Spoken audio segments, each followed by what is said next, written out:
Grant Denyer now. It's Grant Denyer. The gold lady this year. Oh my God, it's Grant Denyer. And our mum, Chezzi Denyer. She's really crazy. And George, affectionately known as Large Sarge. It's all true. It's All True, the podcast with Grant and Chezzi Denyer. And George. Saw the intro video that you made, George. Yeah, what do you think? Oh, loved it. Yeah, I think my personal favourite part of that intro is the large Sarge part where there's like a very enlarged, blown up photo of me that I took in a studio one time. That's not photoshopped. That is actually a real deal. It's all about the camera angles. If you want to see that, it's on our YouTube channels right now. And I can tell because you've got a shot of yourself up in the corner. Yeah, just admiring the beautifulness of a large Sarge. And I might actually make it known to new listeners. My last name is Sargent, in case you're wondering what the Sarge part is. Large Sarge. But hopefully not a large Sarge in 2024. I'm really going to try and focus on a bit of a health kick, Shez. You're actually not that large. So I'm really not. I don't know why we say large Sarge, but anyway, hey, look, it's got a good ring to it. Good for radio. I don't know why we say crazy because I'm not crazy. I'm very serious. Thank you for joining us on It's All True. We are minus Grant again today. So George and I are holding the fort. Grant is filming Deal or No Deal and they're looking for contestants, I'm told. So if anybody wants to audition, it's a great way to try and win yourself some money. Really exciting chat this afternoon. Or whatever time you're listening to this podcast. Or whatever it time could be you're night listening. time, it could be morning. Yeah. Well, actually, no, we only have listeners who listen in the afternoon. Just because we're always so tired. Yeah. So rewinding back, Grant and I did the amazing race and we survived 2 days, which was monumental, and I'm still recovering. More of an amazing jog, hey. Yeah, as we all know. Now, our charity was Lifeline Central West, and I am still devastated that we didn't get to bring back any money for them.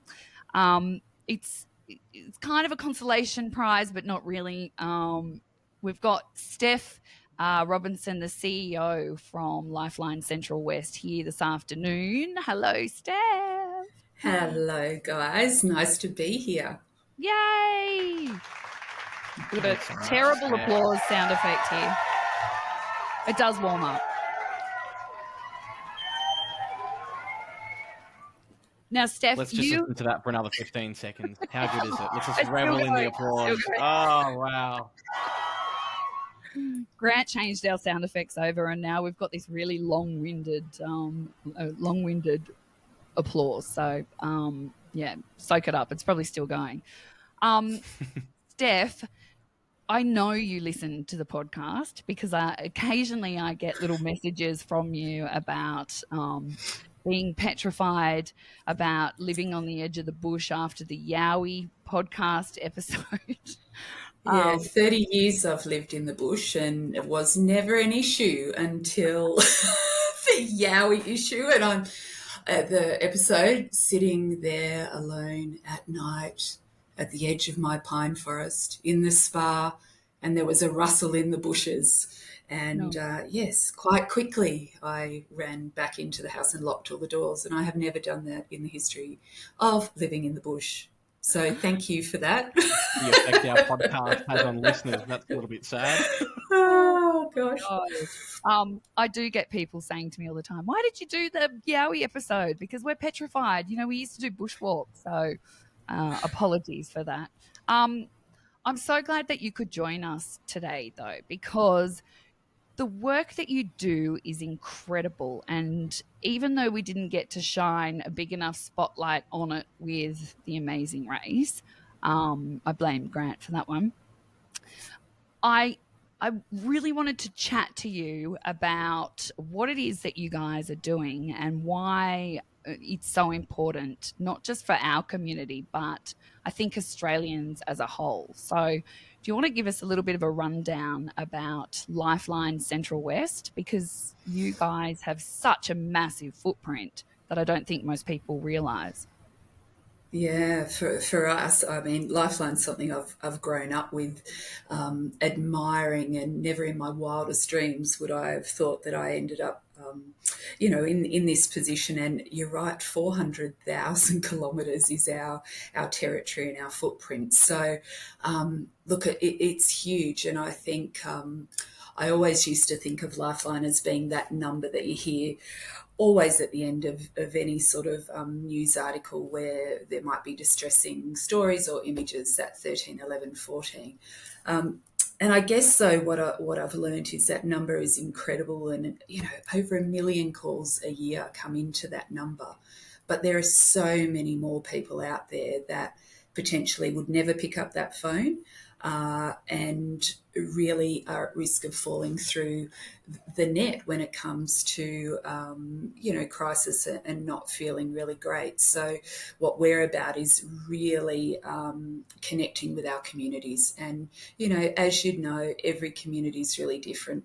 And in every community, there are people who I guess are those, I don't know, the natural leaders in the community, or what we call the gatekeepers. And we had to get a little bit innovative about, well, if that's the size of our footprint, how are we going to be everywhere, and how do we support those smaller communities? And so the concept of training, I guess, gatekeepers, so people who are in community, it might be the publican, it might be, local teachers or police or whatever, to be those ones who see community members often, so they might notice when there's a change. They might have, concerns because somebody's not showing up, for example. So I guess instead of wondering about what's going on for somebody, they've undergone some training, so they reach in, because we know that when people are really, really struggling, I think it's such a big additional pressure to put on people to reach out. And we always say, come on, reach out and get help, you're never alone. Well, sometimes that's a really big ask. So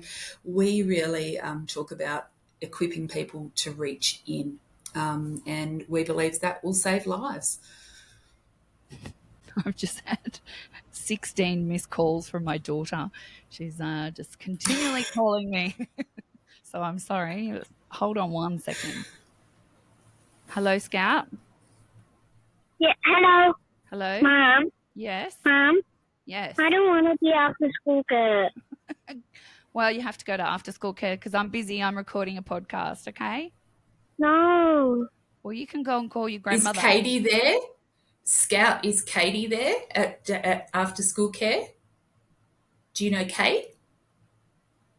No. No? No. One of the girls who works here at Lifeline, her daughter does after school care at where you go to school. Well, that's and her exciting. name's Katie. I don't want to be after school girl. All right. Well, I love you too. Have fun in after school care. Or you can call grandma, okay? No. She won't answer. Oh, I love kids. Okay. Sorry about that little interruption. Oh, that cracks me up. I'm sure that's what my daughter says too to my granddaughter. Call grandma. Call grandma. She's probably not answering the phone. She's probably getting repeated calls. But you know what? That is the working life. So, kids and working and trying to have it all. And I think that I don't know if you see this, but I definitely feel that nowadays people are so much more stressed than they were 10 years ago. And so I know, even just in my own, I guess, travels and talking to people, that at the moment there's this real sense of fear. There's what's happening overseas. There's, the war in Ukraine. There's the cost of living. All of these things are really making people feel very uneasy. And no doubt that is having a huge impact on the number of calls that you get. I'm guessing, Steph. Yeah.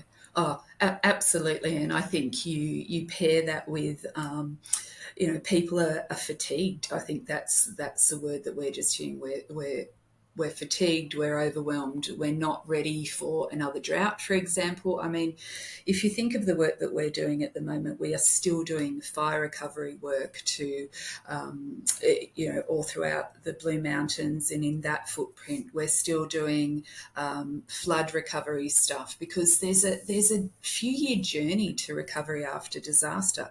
In that, you throw in that we've had COVID, we've had in our region mouse plagues, we've got a huge fire risk at the moment, and we are also going back into drought. And so people's levels of resilience are down. I think many people have adapted to change, pretty well in many aspects of their life, but there's also change fatigue, and also they're just saying we want things to have a normal season, to go back to normal. But I don't believe there is going to be ever going back to that normal. We do have more stresses than ever before, I think, and we weren't designed to live in that stress mode all the time. Back in the caveman days, that was something, that adrenaline, it was meant to be to give us a burst of energy to escape the saber-toothed tiger. Women would often go back to protect the loved ones and the children. Men would go out, fight that. We're in that heightened state often, and that is what's causing us to have all sorts of negative health outcomes on our mental health and our physical health, because we don't have that break anymore. We don't have, we're more connected than ever before because of technology, but we're less connected as community and individuals, and our relationships are often suffering. And so we are seeing that consistently and across everywhere we go. It's the same story, and people are struggling to bring balance into their lives like never before. A few years ago, I did the gatekeeper. I did a very brief course with you when it was during the drought time. And I found some of those tips that you kind of put together, they've been invaluable in discussions that I've had with various people along the way. Firstly, congratulations. That was a brilliant initiative. I think that training people to be on the ground counsellors, I guess, is very important, because, as you said earlier, not a lot of people want to pick up the phone until it is too late. Are you still doing the gatekeeper style programs? Yeah, absolutely, Chezzi. Where I think gatekeeper, accidental counsellor, we can't keep up with them. People are really embracing it, which is fantastic news, and I love that. I think one of the benefits is when a community does, are impacted by a disaster, what that brings is often funding that brings in all sorts of opportunities for people to do all sorts of training from all different organisations. And so many people often are fearful of stepping into that space because they're scared that they don't have all the answers, they don't know how to fix it. Who am I to stick my nose in? And that's always a fear, particularly in country areas. People think, I don't want to be a sticky beak or a busybody. And so often I think that's where we find it can lead to real tragedy, is people go, I don't know what to say, so I didn't say anything at all. And it can have some pretty tragic outcomes. Whereas what we know is that if you are really genuine in how you ask, and you sort of, it might be something like, hey, Chezzi, I've noticed that, you always used to be down at Al Dente. I used to see that you're there all the time, and I've noticed that, you haven't been going there anymore. Just wondering, is everything okay? And you might go, yeah, I'm having a cleanse and I've given up coffee, and that'll be, oh, good, great to hear that, whatever else. But it may also be that, it's just getting a bit much at the moment, and so I'm withdrawing. And that's often one of the first signs, is that people withdraw from their normal sort of behaviour. Now, if you then went, no, it's all good, and you sort of dismiss me a little bit, I would know, because I know you a little bit, that that's kind of not your normal behaviour. So I might then push in a little bit more and going, oh, well, I wonder if we can maybe catch up for a coffee. I'd love to hear what's going on. And now if you continued resisting that and you also noticed, well, all of a sudden you were really unkept and, you had a big skunk stripe in your hair and, were walking around in your pajamas and, your slippers in woolies, and that's not normally you, it's giving you that little bit of information. So what you're seeing, what you're hearing, it might be the language that you're using is really negative instead of seeing the positive in situations, and it seems sort of without hope. And then sometimes what you might know about your situation, and then also what your gut tells you.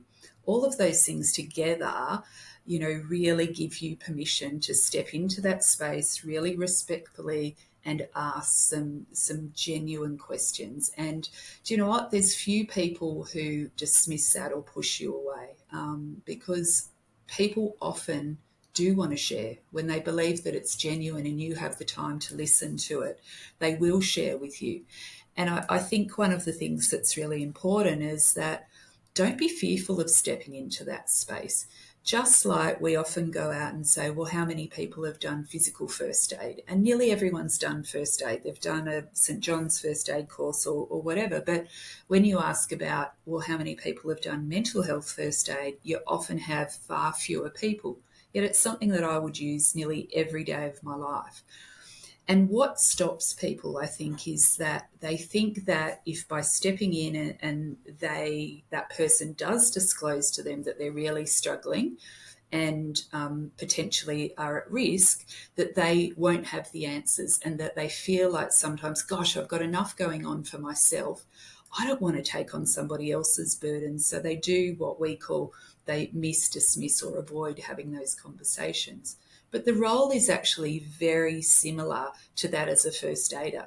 As a first aider with physical health, you don't go in and go, right, well, I'm going to diagnose that George because he's, got a bit of a flutter in his chest. We're not going to diagnose that, well, no, I think you need to have a bypass. I'm going to drive you to the hospital. I'm going to do the operation. I'm going to prescribe your medication. I'm going to look after your dietary needs and physical health for the rest of your life. It's the same with mental health. That isn't the expectation. So it isn't hard to step into that space. And I think, Steph, you'd know better than anybody what it's like to be around the mental health conversation all the time. And then there's some people out there who might have a friend or a family member or themselves experiencing a bout of depression, anxiety, whatever it may be, and that's just sort of their own experience. It obviously means so much to them, but you know more than anybody how to kind of manage yourself when you're surrounded by what I bet could sometimes feel like everything just falling down around you. How on earth do you, because you've been doing this thing with Lifeline for a while now, what motivates you to keep on doing what you do? Look, for me, it's the difference that I see the work that we do makes in people's lives. And the thing is, the reality is I know from my own lived experience. I have a diagnosis of PTSD. I've struggled with depression. And what I know is that I'm pretty, I've learnt to build my resilience, and I will fight it. It is, the black dog is a very apt description, I think, of depression. And I think, what happens is sometimes, and I have two black dogs even in the room that reminds me of it, those black dogs I can walk side by side with, and, they be there and we just companions, and we're okay. We respect each other.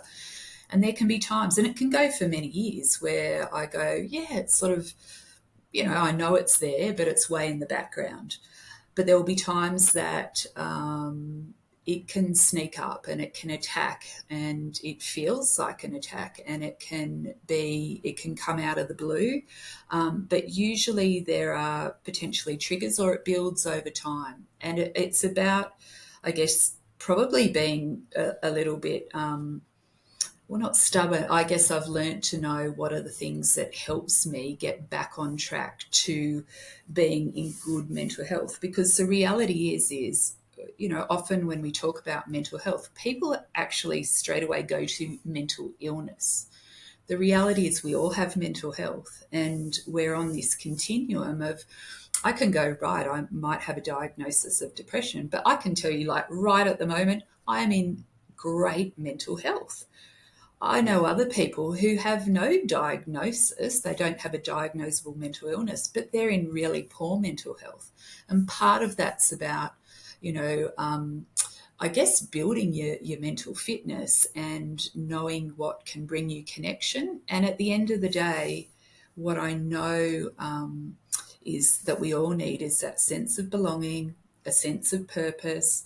My work gives me such a sense of purpose, like nothing else. And that fills my tank. That makes me keep going. And I know that with the right support for people, that, it's not a life sentence. It's not something that has to destroy your life. I think it gets really hard for people when, when you have depression, you're not always the most amazing, wonderful, happy person to be around. And so you might be pushing people away. And I think what I'd say to people is push through that, again, gently, but people will. It's that they push people away because they don't want to be a burden. They often recognise that their low mood impacts others, and so they will do that. But if you can push through that and come alongside and, even have conversations when you're feeling really well about, well, what will help. And for me, it's just that, give me a little bit of space. I might not have the work. I might not be that chatty. I might not, for me, my love language is acts of service. So just help me out a little bit. It'll help if you just go, I'm going to cook dinner. I'll look after the dog. Whatever it is, they're the things that helps me. And everyone will have different things. So getting to know those loved ones in your life who are struggling and how you can best support them, I think is a really good thing to do. I think that's great. I definitely have the same love language. So, yeah, I always say to Grant, just unpack the dishwasher. I don't need, a poem. Just vacuum the bloody floor. Yeah. That's exactly. Even the other day, my husband, it was our 10-year wedding anniversary. He bought me this big bunch of flowers, and I looked at them. I went, "Oh, that's lovely. I just want you to whippersnip." That's so important, knowing your love language. Yeah. And we have spoken about love language before on this podcast, but maybe we need to do another episode. Oh, it's amazing. It is. Yes, a rehash. Yeah.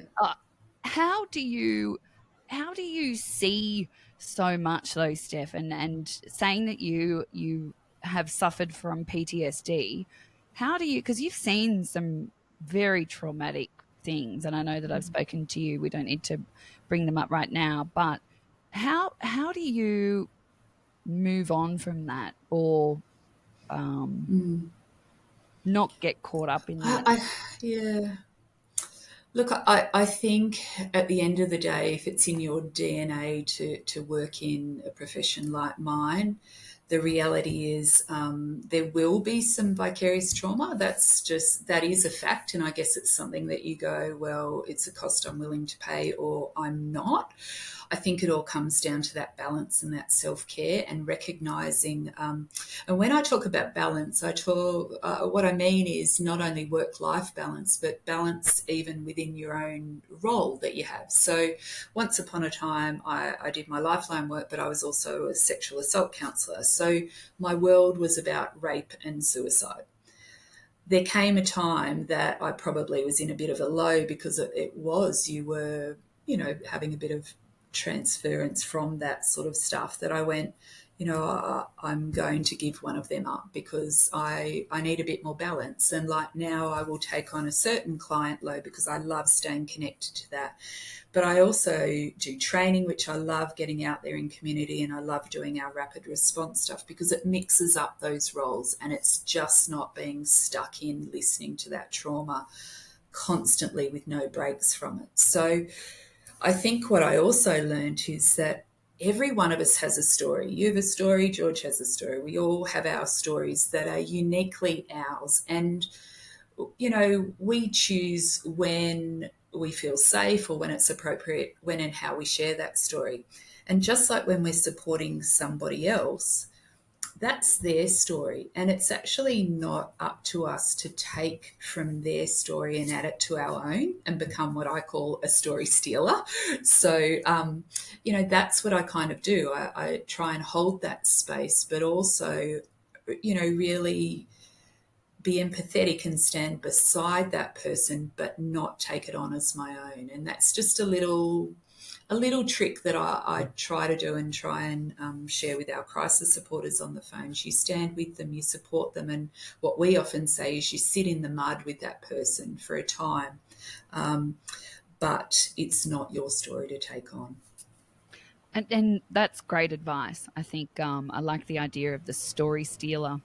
I'm going to remember that one because it really easy to get your mind around it in using that phrase. Yeah. You have some incredible volunteers that volunteer, and I've met a lot of them. In fact, some of them have been there for some time. Do you want to give them a little shout out now? Because I think what they do is incredible. It is amazing, and I think we had a get together on the weekend actually, and I get actually really emotional when I talk about them because, like I said, there is a cost to caring and there is a cost to hearing those stories, and they give up their time, which as we all know is such an important, valuable thing that we have, to hear there and be there for people when they are in their darkest moments. And, they really are the antidote to loneliness by providing that connection. So I'm always incredibly grateful for our volunteers on the phones. And then, the beautiful thing about that is they use all their skills because it's quite an undertaking to be a trained crisis supporter. So they also take that knowledge out into their communities and actually create safer, more connected, supported communities. And so we should all appreciate that because they live amongst us, they walk amongst us, and you can't forget it. You can't switch it off when you leave the building. And, so I'm incredibly grateful for them. And I think many of them will also say it is the best thing I've ever done, and I get so much back as well. And so if there is anybody out there who is at that time in their life where they would like to do that, because I like to say if you've lived, loved and lost, that gives you a pretty good foundation to do the training and support, Australians that are there, in times of crisis. And, it's not always about suicide. It is around loneliness. It's around struggling with relationships.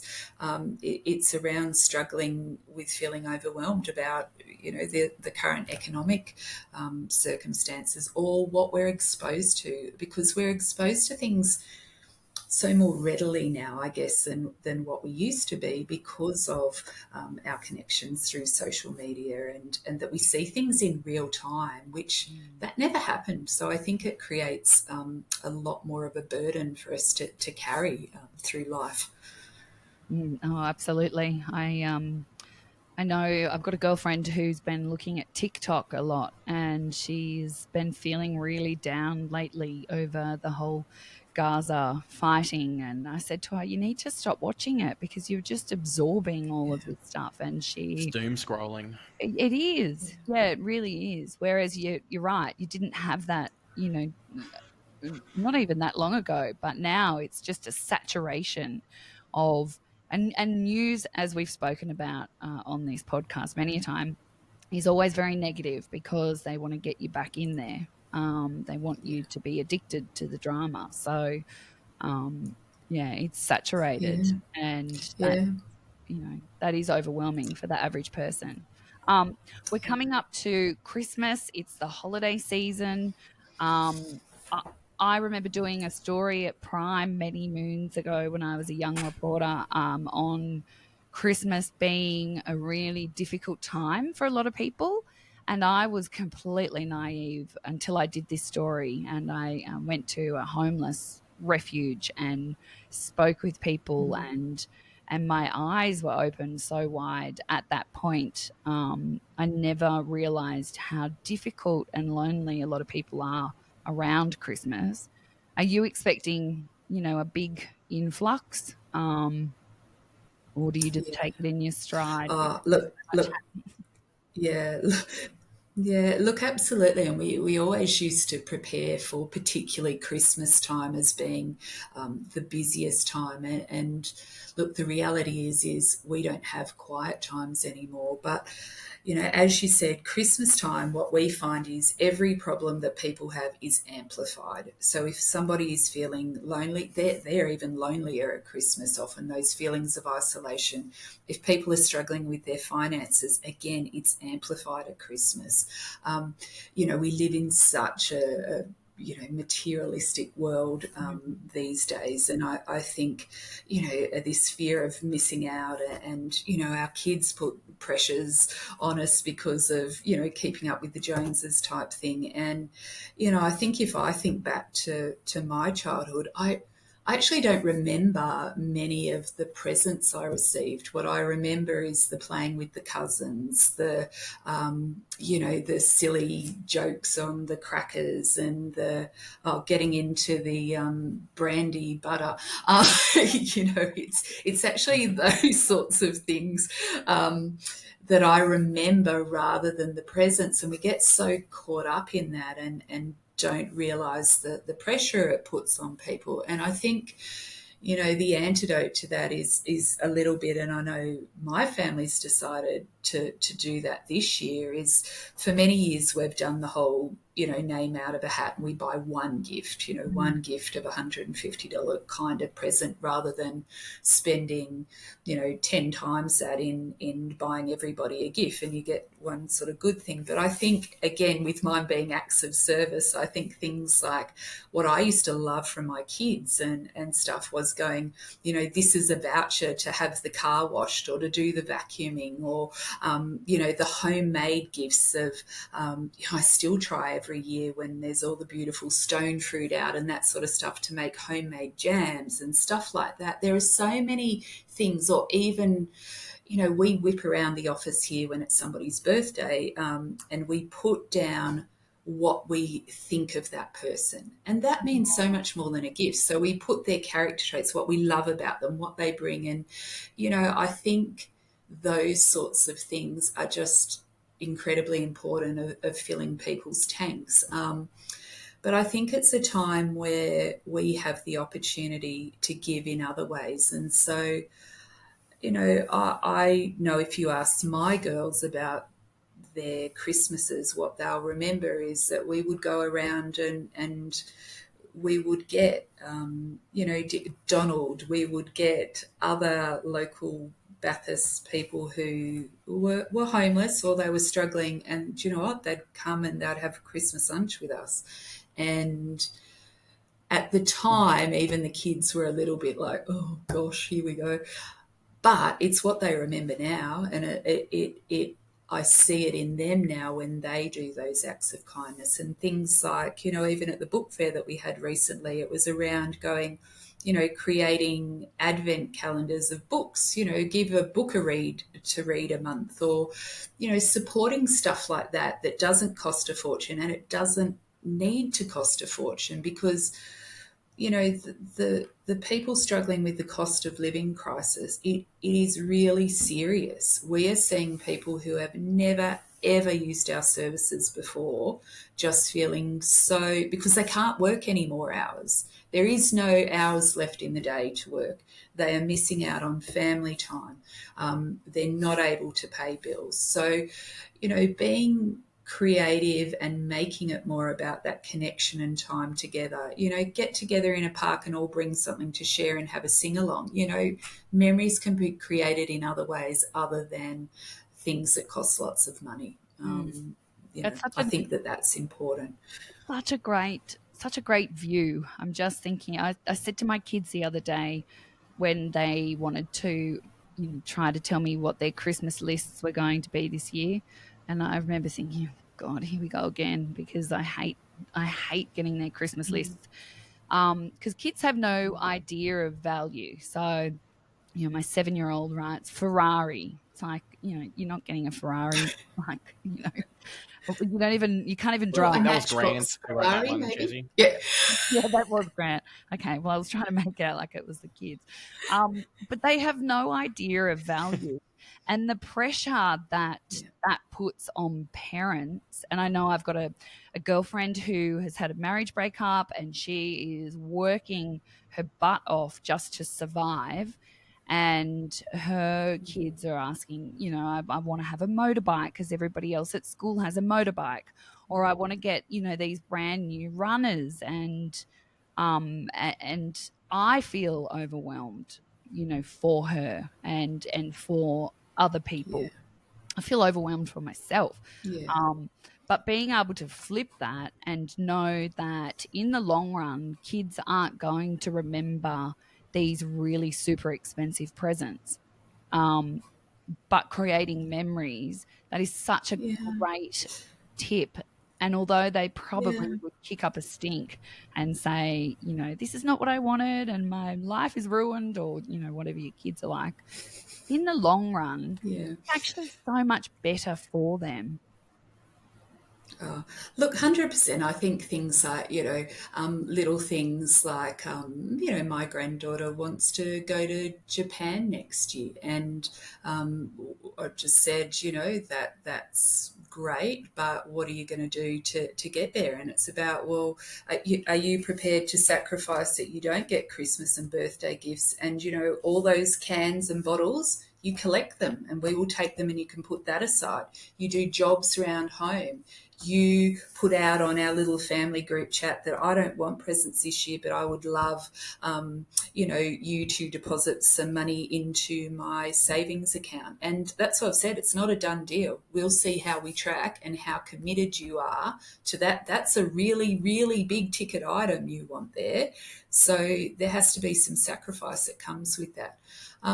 But things like, again, we're about to go, we've got a couple of the gifts, but have said to her, you know, every year we go and buy some presents for our Christmas Miracle Appeal. And, you know, the joy that you get from going there. And at first when she was little, she'd go there and go, oh, but yeah, and I want this and this and this and this. And I'm like, well, that's great, but what would you choose for somebody else?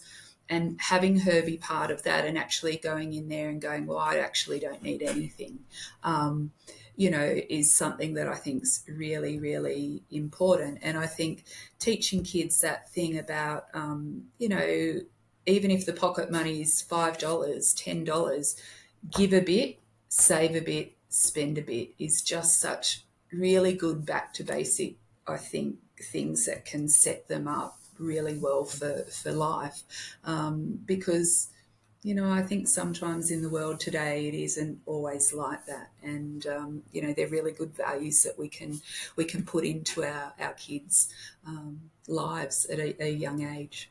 That gratitude, being grateful, practicing gratitude, we know that's one of the things that you know, really can help us rewire our brain, is practicing that gratitude, in that, you know, sometimes life is really tough, but if we can actively focus on, well, what we are grateful for each and every day, that can be so incredibly helpful during these tough times that we have. So good. I love talking to you. Steph, Steph, I don't want to be known as the guy for giving advice to a CEO, but I'm going to do it anyway. Could you maybe put together a Lifeline podcast or the Lifecast? You know, your voice is soothing. You give out great advice. I feel convinced. I feel like a happier person after talking to you. Has people reached out to you? Has the Nova Network, the people we're with, reached out to you to do a podcast? They will after this. I've done a couple of podcasts, but I think, our tone of voice is really important when we're supporting people too, in that you can, as you know, I remember when I have done even, on good old 2BS and B-Rock, saying, when we're talking, smile if you're talking about something happy and it comes across in your voice. So I guess I picked up a few things over the years, but I think our tone of voice is really important. You can really comfort somebody by the tone of your voice. And you could just read the alphabet and I feel happier. Oh, stop it. I mean, that's the truth. That is honestly the truth. But no, it's a real thank you skill, real gift.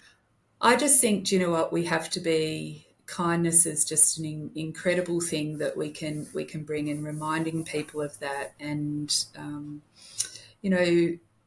we're all going to experience times that, happiness is not a constant state of being. And I think sometimes we're so busy searching for, so that we can be happy all the time. And that's just not life. Life isn't about being happy all the time. It's actually about embracing those feelings that we're feeling at the time, acknowledging them, our emotions, and how we can be in an environment is really contagious. So trying to, again, always being hopeful, trying to see the positive despite what we're going through, but not just dismissing, that when we've had losses, they have to be acknowledged.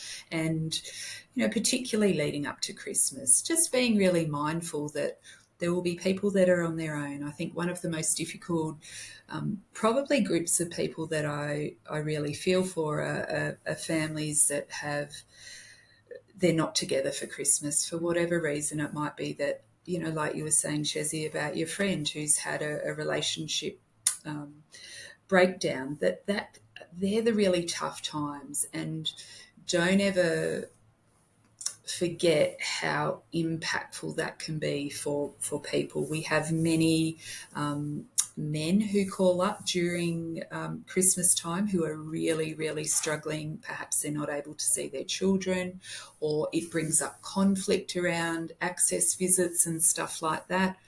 They can be really high-risk times for people that are struggling. So really digging deep and looking out for your mates during that time is incredibly important. And it often will be the time of sometimes first anniversaries for losing people, acknowledging them, not going, well, we won't talk about them because it's Christmas and we don't want to dampen the mood. What's really important is recognising and acknowledging losses that there may be at this time.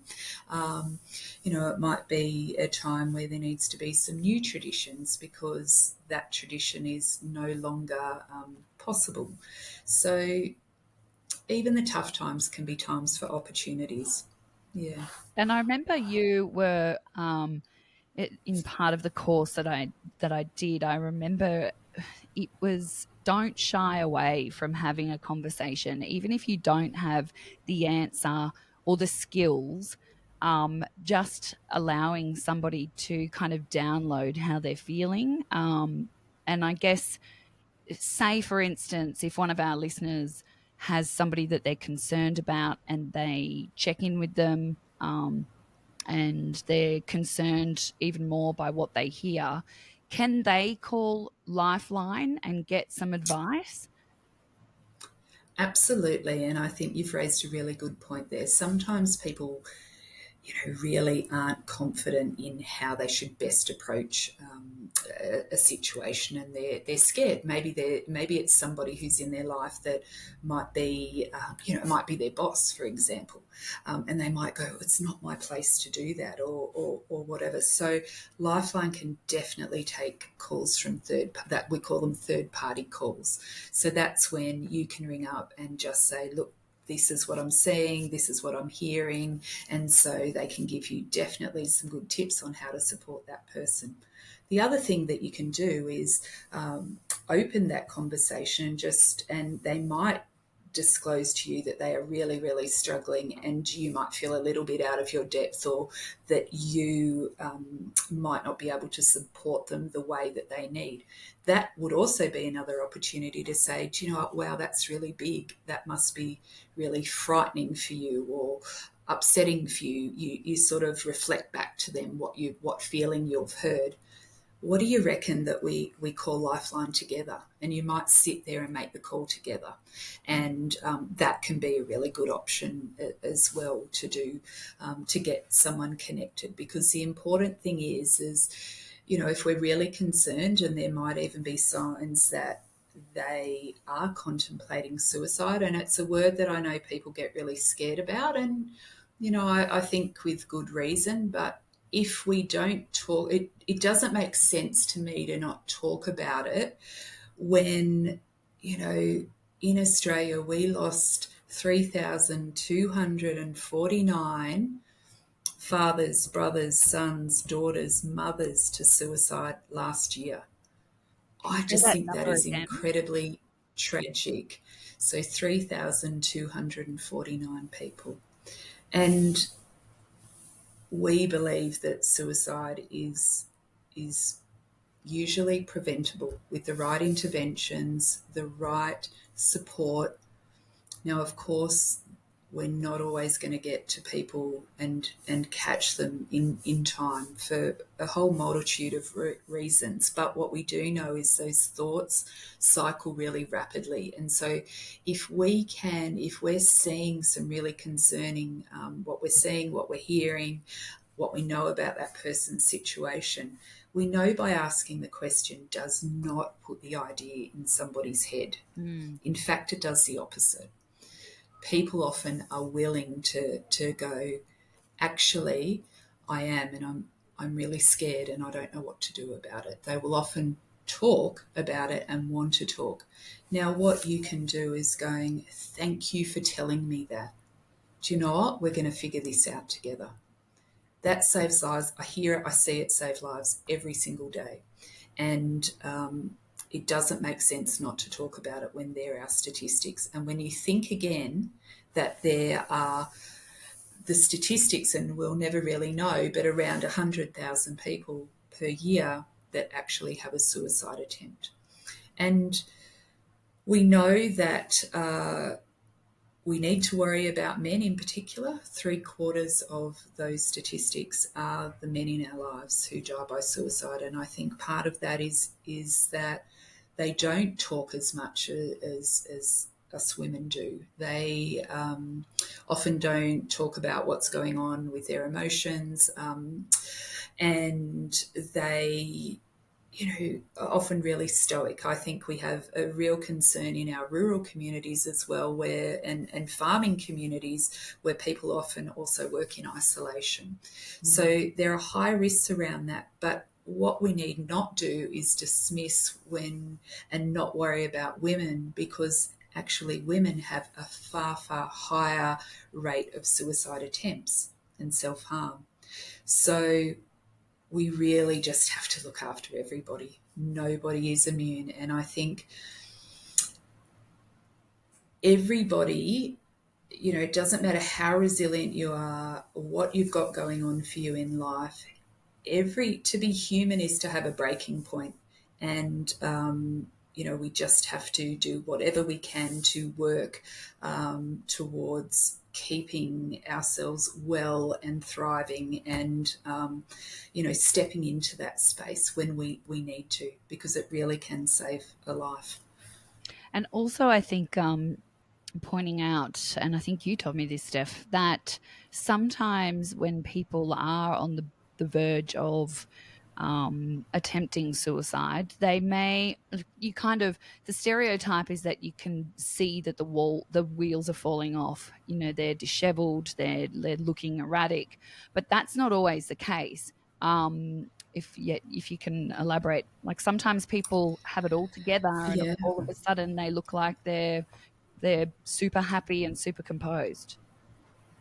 Yeah, so that's why we often say when you notice that there's been a shift in behaviour, and that's exactly right. It might be somebody that's usually pretty casual and pretty, doesn't particularly care about their appearance. All of a sudden, starts to tie up loose ends, and we tell the story of how the gatekeeper training really started, and it was around that we trained a publican in the training, and she had a customer that would come in, very, very regularly. And he was somebody who was a contractor, worked the land.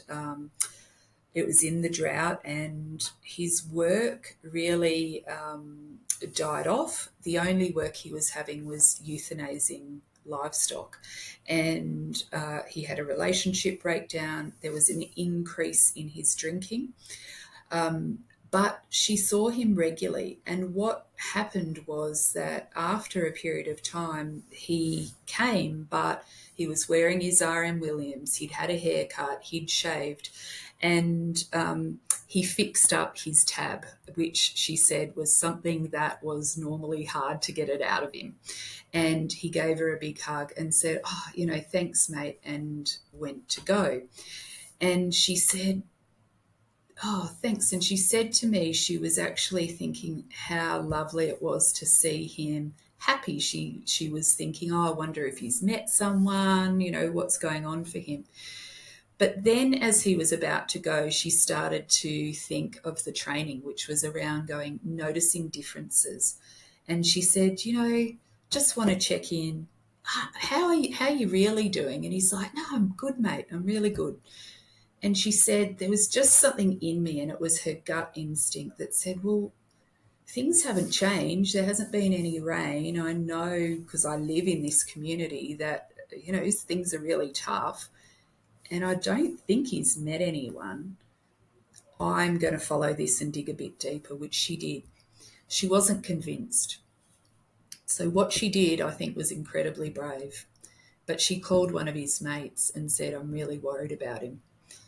Well, they got there, they got to the property where he lived, and thankfully they got there in time. But he had set up the means to end his life that night.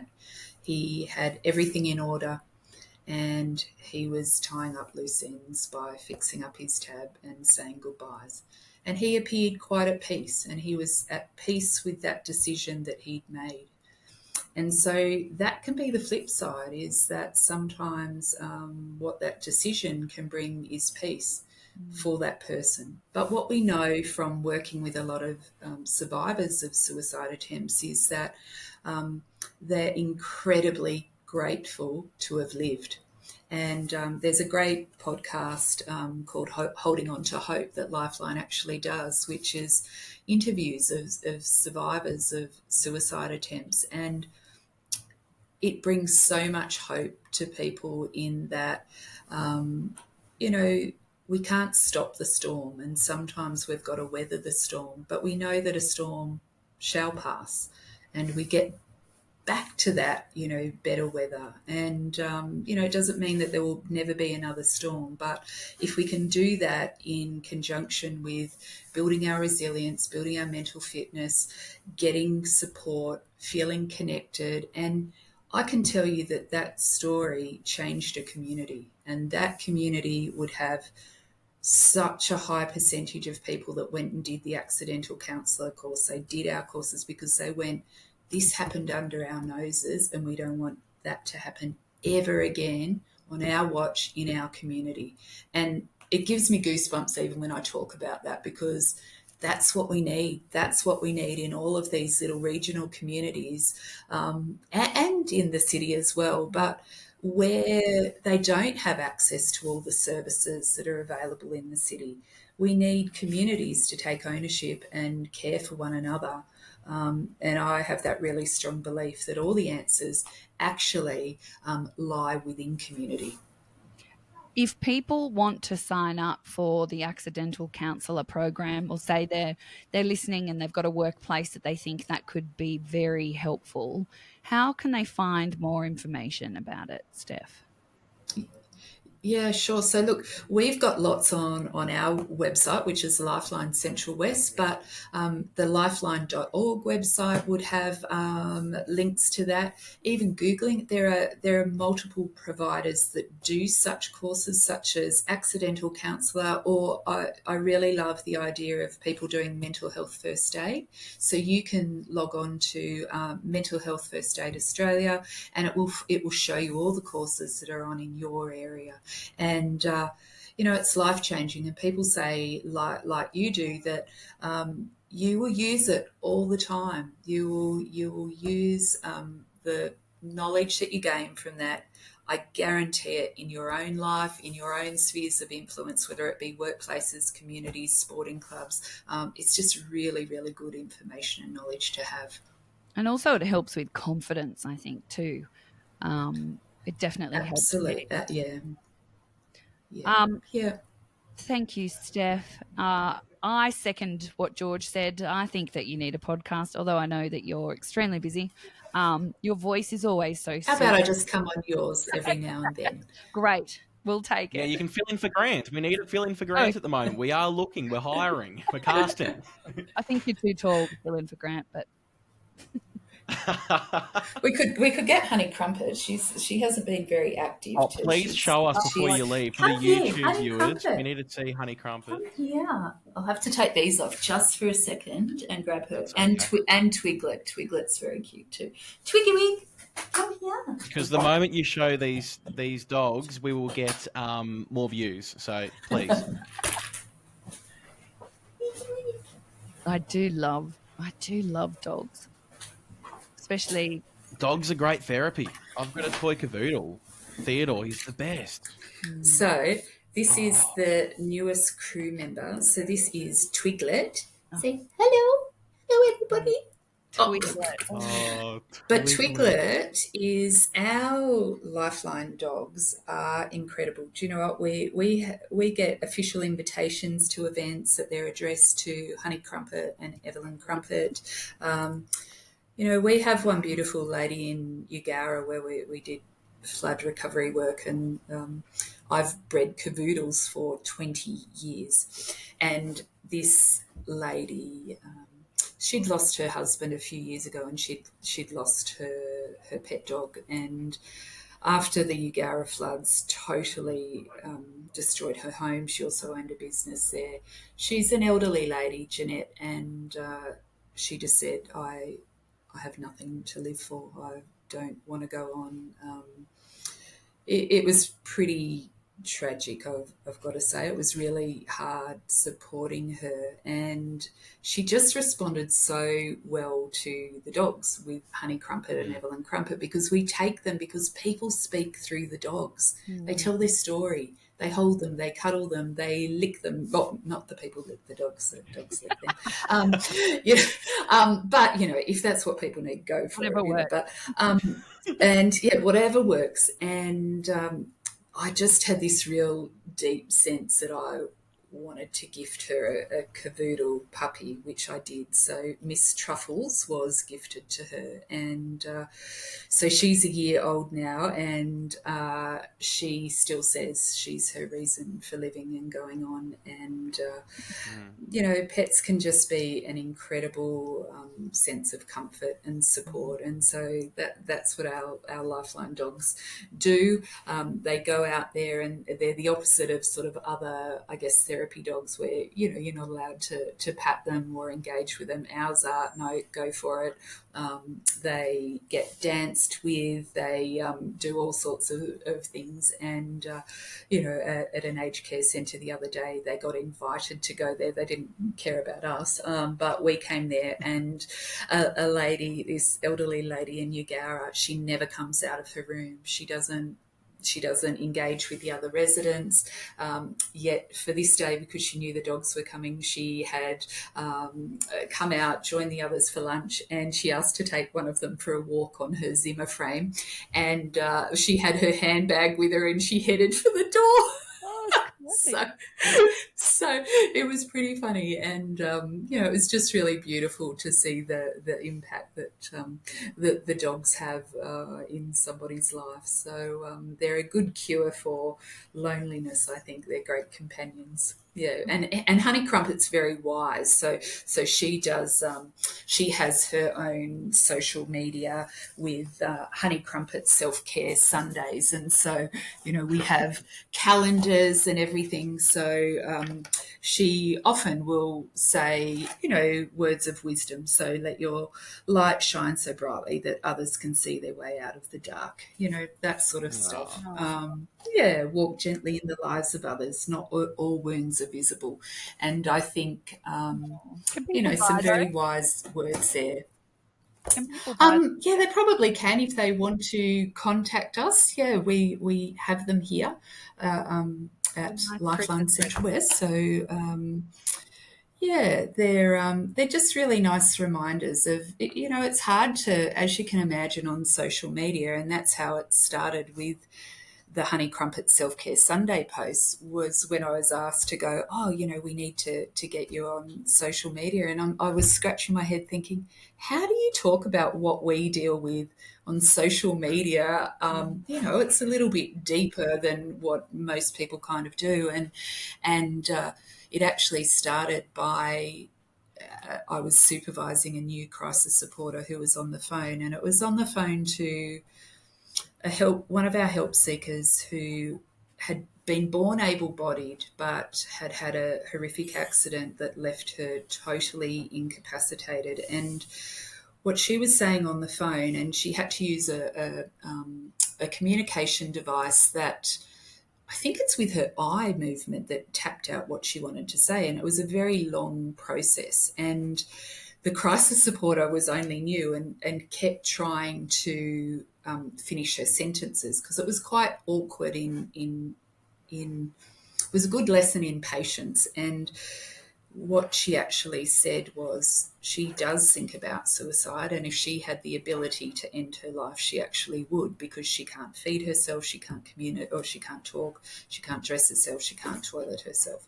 But she said what Lifeline does is it makes it bearable. And she said, but you all try and fix me, and none of you can fix me. What I need is somebody just to sit in the mud with me, just for a little while. And I was reflecting on that, and it was while I was planting a tree out on our property, and Honey Crumpet was only a little puppy, and I was adding, water into it, and then she just went and put a whole face in it and started blowing bubbles, and it gave me in the mud, and it gave me the idea to go, I quickly took a photo, and I think that was our first post, was, about sometimes we don't have to fix it, but what we can do is we can just sit in the mud. And that sort of started her journey of being the guru of self-care on Sundays. So, different way of communicating about what we do. just another reason why I love you and I love what you've set up here. It's so unique and so different. And it really is all a credit to you. So, and your volunteers and your puppies. So thank you, Steph. Yeah. We've got an amazing team, and we live in an amazing community, don't we? I'm really, really fond of, I think we're very blessed to live where we do, and country communities are pretty special. I think they're, it's amazing to be part of communities like ours. Yeah, it is. Thank you so much for your time today, Steph. Thank you, George, for joining in. And, thank you, everyone. Steph, do you want to give us the Lifeline number just in case this has raised any issues with anyone, or if they just want to get in contact? Yeah, for sure. So 13 11 14, and that's 24/7. And we've got people who are wanting to be there to support you if you need it. Fabulous. You're the best, Steph. And before we sign off, we need to make it very, very known that it's Honey Crumpets Lifeline on Instagram. If you want to see a cute Honey Crumpets with wise words of wisdom and just overload of cuteness, that's where it's at. Honey Crumpets Lifeline. It's so good. Thank you so much, Steph. Thanks, Steph. Guys. And thanks, everyone. We'll catch you next time. Bye. Bye. It's all true. Yeah. Please go to the YouTube. It'll make you happy. There's puppies. It's so good. Bye. See ya. Bye. It's All True, the podcast with Grant and Chezzi Denya. Bye bye.